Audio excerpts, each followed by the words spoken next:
أعوذ بالله السميع العليم من الشيطان الرجيم. بسم الله الرحمن الرحيم. لن تنالوا البر حتى تنفقوا مما تحبون وما تنفقوا من شيء فإن الله به عليم. كل الطعام كان حلا لبني إسرائيل إلا ما حرم إسرائيل على نفسه من قبل أن تنزل التوراة قل فاتوا بالتوراة فاتلوها إن كنتم صادقين. فمن افترى على الله الكذب من بعد ذلك فأولئك هم الظالمون. قل صدق الله فاتبعوا ملة إبراهيم حنيفا وما كان من المشركين. إن أول بيت وضع للناس للذي ببكة مباركا وهدى للعالمين فيه آيات بينات مقام إبراهيم ومن دخله كان آمنا ولله على الناس حج البيت من استطاع إليه سبيلا ومن كفر فإن الله غني عن العالمين. قل يا أهل الكتاب لم تكفرون بآيات الله والله شهيد على ما تعملون. قل يا أهل الكتاب لم تصدون عن سبيل الله من آمن تبغونها عوجا وأنتم شهداء وما الله بغافل عما تعملون. يا أيها الذين آمنوا إن تطيعوا فريقا من الذين أوتوا الكتاب يردوكم بعد إيمانكم كافرين وكيف تكفرون ما أنتم تتلى عليكم آيات الله وفيكم رسوله ومن يعتصم بالله فقد هدي إلى صراط مستقيم. يا أيها الذين آمنوا اتقوا الله حق تقاته ولا تموتن إلا وأنتم مسلمون واعتصموا بحبل الله جميعا ولا تفرقوا واذكروا نعمة الله عليكم إذ كنتم أعداء فألف بين قلوبكم فأصبحتم بنعمته إخوانا وكنتم على شفا حفرة من النار فأنقذكم منها كذلك يبين الله لكم آياته لعلكم تهتدون. ولتكن منكم أمة يدعون إلى الخير ويأمرون بالمعروف وينهون عن المنكر وأولئك هم المفلحون. ولا تكونوا كالذين تفرقوا واختلفوا من بعد ما جاءهم البينات وأولئك لهم عذاب عظيم. يوم تبيض وجوه وتسود وجوه فأما الذين سودت وجوههم وكفرتم بعد إيمانكم فذوقوا العذاب بما كنتم تكفرون وأما الذين ابيضت وجوههم ففي رحمة الله هم فيها خالدون. تلك آيات الله نتلوها عليك بالحق وما الله يريد ظلما للعالمين. ولله ما في السماوات وما في الأرض وإلى الله ترجع الأمور. كنتم خير أمة أخرجت للناس تأمرون بالمعروف وتنهون عن المنكر وتؤمنون بالله ولو آمن أهل الكتاب لكان خيرا لهم منهم المؤمنون وأكثرهم الفاسقون. لن يضروكم إلا أذى وإن يقاتلوكم يولوكم الأدبار ثم لا ينصرون. ضربت عليهم الذلة أينما ثقفوا إلا بحبل من الله وحبل من الناس وباءوا بغضب من الله وضربت عليهم المسكنة ذلك بأنهم كانوا يكفرون بآيات الله ويقتلون الأنبياء بغير حق ذلك بما عصوا وكانوا يعتدون. ليسوا سواء من أهل الكتاب أمة قائمة يتلون آيات الله آناء الليل وهم يسجدون يؤمنون بالله واليوم الآخر ويأمرون بالمعروف وينهون عن المنكر ويسارعون في الخيرات وأولئك من الصالحين وما يفعلوا من خير فلن يكفروا والله عليم بالمتقين. إن الذين كفروا لن تغني عنهم أموالهم ولا أولادهم من الله شيئا وأولئك أصحاب النار هم فيها خالدون. مثل ما ينفقون في هذه الحياة الدنيا كمثل ريح فيها سر أصابت حرث قوم ظلموا أنفسهم فأهلكته وما ظلمهم الله ولكن أنفسهم يظلمون. يا أيها الذين آمنوا لا تتخذوا بطانة من دونكم لا يعلونكم خبالا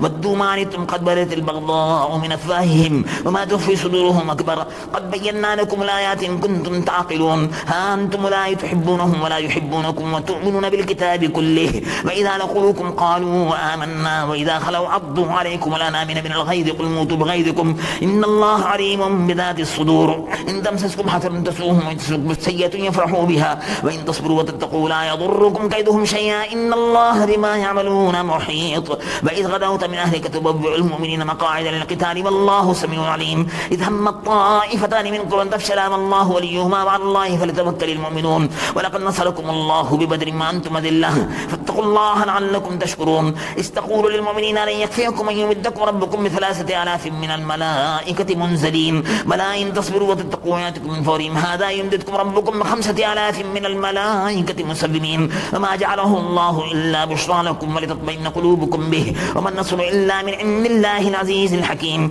ليقطع طرفا من الذين كفروا ويكبتهم فينقلبوا خائبين. ليس لك من الأمر شيء يتوب عليهم ويعذبهم فإنهم ظالمون. ولله ما في السماوات وما في الأرض يغفر لمن يشاء ويعذب من يشاء والله غفور رحيم. يا أيها الذين آمنوا لا تأكلوا الربا ضعافا مضاعفا واتقوا الله لعلكم تفلحون. واتقوا النار التي أعدت للكافرين وأطيعوا الله ورسوله لعلكم ترحمون وسارعوا إلى مغفرة من ربكم وجنة أرضها السماوات والأرض أعدت للمتقين الذين ينفقون في السراء والضراء والكاظمين الغيظ والعافين عن الناس والله يحب المحسنين والذين إذا فعلوا فاحشة أو ظلموا أنفسهم ذكروا الله فاستغفروا لذنوبهم ومن يغفر الذنوب إلا الله ولم يصروا على ما فعلوا وهم يعلمون أولئك جزاؤهم مغفرة من ربهم وجنات تجري من تحت الأنهار خالدين فيها ونعم أجر العاملين قد خلت من قبلكم سنن فسيروا في الأرض فانظروا كيف كان عاقبة المكذبين هذا بيان للناس وهدى وموعظة للمتقين ولا تهنوا ولا تحزنوا وأنتم الأعلون إن كنتم مؤمنين إن يمسسكم قرح فقد مس القوم قرح مثله وتلك الأيام ندابلها بين الناس وليعلم الله الذين آمنوا ويتخذ منكم شهداء والله لا يحب الظالمين وليمحص الله الذين آمنوا ويمحق الكافرين أم حسبتم أن تدخلوا الجنة فلما يعلم الله الذين جاهدوا منكم ويعلم الصابرين ولقد كنتم تمنون الموت من قبل أن تلقوه فقد رأيتموه وأنتم تنظرون وما محمد إلا رسول قد خلت من قبله الرسل أفإن مات أو قتل انقلبتم على أعقابكم ومن ينقلب على عقبيه فلن يضر الله شيئا وسيجزي الله الشاكرين وما كان لنفس أن تموت إلا بإذن الله كتابا مؤجلا ومن يريد ثواب الدنيا نؤته منها ومن يريد ثواب الآخرة نؤته منها وسنجزي الشاكرين وكأي من نبي قاتل معه ربيون كثير فما مهنوا لما أصابهم في سبيل الله وما ضعفوا وما استكانوا والله يحب الصابرين وما كان قولهم إلا أن قالوا ربنا اغفر لنا ذنوبنا وإسرافنا في أمرنا وثبت أقدامنا وانصرنا على القوم الكافرين فآتاهم الله ثواب الدنيا وحسن ثواب الآخرة والله يحب المحسنين يا أيها الذين آمنوا إن تطيعوا الذين كفروا يردوكم على أعقابكم فتنقلبوا خاسرين بل الله مولاكم وهو خير الناصرين سنلقي في قلوب الذين كفروا الرعب بما أشركوا بالله ما لم ينزل به سلطانا ومأواهم النار وبئس مثوى الظالمين ولقد صدقكم الله وعده يستحسنهم بإذنه حتى إذا فشلتم وتنازعتم في الأمر وعصيتم من بعد ما أراكم ما تحبون منكم من يريد الدنيا ومنكم من يريد الآخرة ثم صرفكم عنهم ليبتليكم ولقد عفا عنكم والله ذو فضل على المؤمنين استسعدون ولا تلمون على أحد من رسول يدعوكم في أخراكم فأثابكم غما بغم لكي لا تحزنوا على ما فاتكم ولا ما أصابكم والله خبير بما تعملون ثم أنزل عليكم من بعد الغم أمنة نعاسا يغشى طائفة منكم وطائفة قد همتهم أنفسهم يظنون بالله غير الحق ظن الجاهلية يقولون هل لنا من الأمر من شيء قل إن الأمر كله لله يخفون في أنفسهم ما لا يبدون لك يقولون لو كان لنا من الأمر شيء ما قتلنا هنا قل لو كنتم في بيوتكم لبرز الذين كتب عليهم القتل إلى مضاجعهم وليبتلي الله ما في صدوركم وليمحص ما في قلوبكم والله عليم بذات الصدور إن الذين تولوا منكم يوم التقى الجمعان إنما استزلهم الشيطان ببعد ما كسبوا ولقد عفا الله عنهم إن الله غفور حليم يا أيها الذين آمنوا لا تكونوا كالذين كفروا وقالوا لإخوانهم إذا ضربوا في الأرض وكانوا غزا لو كانوا عندنا ما ماتوا وما قتلوا ليجعل الله ذلك حسرة في قلوبهم والله يحيي ويميت والله بما تعملون بصير ولئن قتلتم في سبيل الله ومتم لمغفرة من الله ورحمة خير مما يجمعون ولئن متم وقتلتم إلى الله تحشرون فبما رحمة من الله لنت لهم ولو كنت فظا غليظ القلب لانفضوا من حولك فاعف عنهم واستغفر لهم وشاورهم في الأمر فإذا عزمت فتوكل على الله إن الله يحب المتوكلين إن ينصركم الله فلا غالب لكم وإن يخذلكم فمن ذا الذي ينصركم من بعده وعلى الله فليتوكل المؤمنون ثم توفى كل نفس ما كسبت وهم لا يظلمون أفمن اتبع رضوان الله كمن باء بسخط من الله ومأواه جهنم وبئس المصير هم درجات عند الله والله بصير بما يعملون لقد من الله على المؤمنين إذ بعث فيهم رسولا من أنفسهم يتلو عليهم آياته ويزكيهم ويعلمهم الكتاب والحكمة وإن كانوا من قبل لفي ضلال مبين أولما أصابتكم مصيبة قد أصبتم مثليها قلتم أن هذا قل هو من عند أنفسكم إن الله على كل شيء قدير وما أصابكم يوم التقى الجمعان فبإذن الله وليعلم المؤمنين وليعلم الذين نافقوا وقيل لهم تعالوا قاتلوا في سبيل الله أو ادفعوا قالوا لو نعلم قتالا لاتبعناكم هم للكفر يومئذ أقرب منهم للإيمان يقولون بأفواههم ما ليس في قلوبهم والله أعلم بما كانوا يكتمون الذين قالوا لإخوانهم وقعدوا لو أطاعونا ما قتلوا قل فادروا عن أنفسكم الموت إن كنتم صادقين ولا تحسبن الذين قتلوا في سبيل الله أمواتا بل أحياء عند ربهم يرزقون فرحين بما آتاهم الله من فضله ويستبشرون بالذين لم يلحقوا بهم من خلفهم لا خوف عليهم ولا هم يحزنون يستبشرون بنعمة من الله وفضل وأن الله لا يضيع أجر المؤمنين الذين استجابوا لله والرسول من بعد ما أصابهم القرح للذين أحسنوا منهم واتقوا أجر عظيم الذين قال لهم الناس إن الناس قد جمعوا لكم فاخشوهم فزادهم إيمانا وقالوا حسبنا الله ونعم الوكيل فانقلبوا بنعمة من الله وفضل لم يمسسهم سوء واتبعوا رضوان الله والله ذو فضل عظيم إنما ذلكم الشيطان يخوف أولياءه فلا تخافوهم وخافون إن كنتم مؤمنين ولا يحزنك الذين يسارعون في الكفر إنهم لن يضروا الله شيئا يريد الله أن لا يجعل لهم حزنا في الآخرة ولهم عذاب عظيم إن الذين اشتروا الكفر بالإيمان لن يضروا الله شيئا ولهم عذاب أليم ولا يحسبن الذين كفروا أنما نملي لهم خير لأنفسهم إنما نملي لهم ليزدادوا إثما ولهم عذاب مهين ما كان الله ليذر المؤمنين على ما أنتم عليه حتى يميز الخبيث من الطيب وما كان الله ليطلعكم على الغيب ولكن الله يجتبي من رسله من يشاء فآمنوا بالله ورسله وإن تؤمنوا وتتقوا فلكم أجر عظيم ولا يحسبن الذين يبخلون بما آتاهم الله من فضله هو خير لهم بل هو شر لهم سيطبقون ما بخلوا به يوم القيامة ولله ميراث السماوات والأرض والله بما تعملون خبير لقد سمع الله قول الذين قالوا إن الله فقير ونحن أغنياء سنكتب ما قالوا وقتلهم الأنبياء بغير حق ونقول ذوقوا عذاب الحريق ذلك بما قدمت أيديكم وأن الله ليس بظلام للعبيد الذين قالوا إن الله عهد إلينا أن لا نؤمن لرسول حتى يأتينا بقربان تأكله النار قل قد جاءكم رسل من قبل بالبينات وبالذي قلتم فلم قتلتموهم إن كنتم صادقين فإن كذبوك فقد كذب رسل من قبلك جاءوا بالبينات والزبر والكتاب المنير كل نفس زائقة الموت فإنما توفون أجوركم يوم القيامة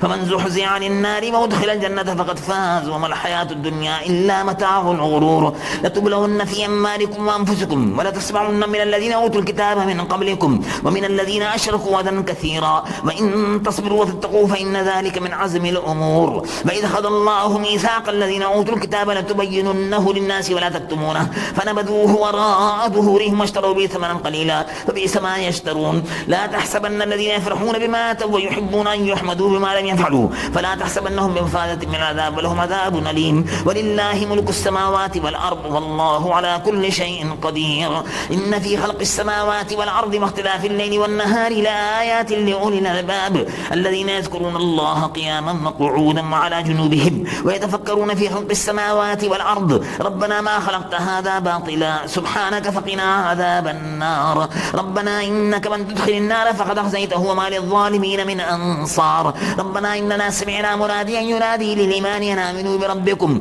فآمنا ربنا فاغفر لنا ذنوبنا وكفر عنا سيئاتنا وتوفنا مع الأبرار ربنا وآتنا ما وعدتنا على رسلك ولا تخزنا يوم القيامة إنك لا تخلف الميعاد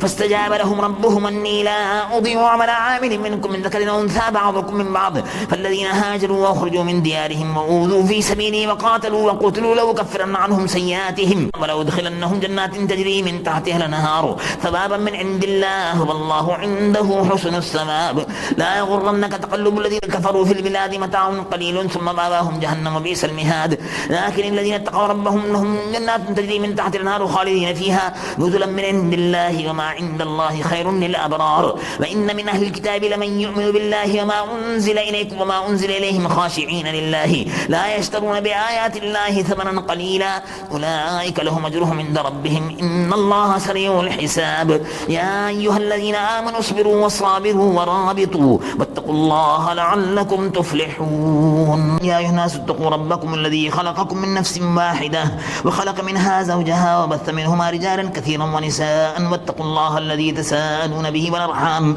إن الله كان عليكم رقيبا وآتوا اليتامى أموالهم ولا تتبدلوا الخبيث بالطيب ولا تأكلوا أموالهم إلى أموالكم إنه كان حوبا كبيرا وإن خفتم ألا تقسطوا في اليتامى فانكحوا ما طاب لكم من النساء مثنى وثلاث ورباع فإن خفتم ألا تعدلوا فواحدة أو ما ملكت أيمانكم ذلك أدنى ألا تعولوا وآتوا النساء صدقاتهن نحلة فإن طبن لكم عن شيء منه نفسا فكلوه هنيئا مريا ولا تؤتوا السفهاء أموالكم التي جعل الله لكم قياما وارزقوهم فيها واكسوهم وقولوا لهم قولا معروفا وابتلوا اليتامى حتى إذا بلغوا النكاح فإن آنستم منهم رشدا فادفعوا إليهم أموالهم ولا تأكلوها إسرافا وبدارا أن يكبروه ومن كان غنيا فليستعفف ومن كان فقيرا فليأكل بالمعروف فإذا دفعتم إليهم أموالهم فاشهدوا عليهم وكفى بالله حسيبا للرجال نصيب مما ترك الوالدان والأقربون وللنساء نصيب مما ترك الوالدان والأقربون مما قل منه أو كثر نصيبا مفروضا وإذا حضر القسمة أولو القربى واليتامى والمساكين فارزقوهم منه وقولوا لهم قولا معروفا وليخشى الذين لو تركوا من خلفهم ذرية ضعافا خافوا عليهم فليتقوا الله وليقولوا قولا سديدا إن الذين يأكلون أموال اليتامى ظلما إنما يأكلون في بطونهم نارا وسيصلون سعيرا يوصيكم الله في أولادكم للذكر مثل حظ الأنثيين فإن كن نساء فوق اثنتين فلهن ثلثا ما ترك وإن كانت واحدة فلها النصف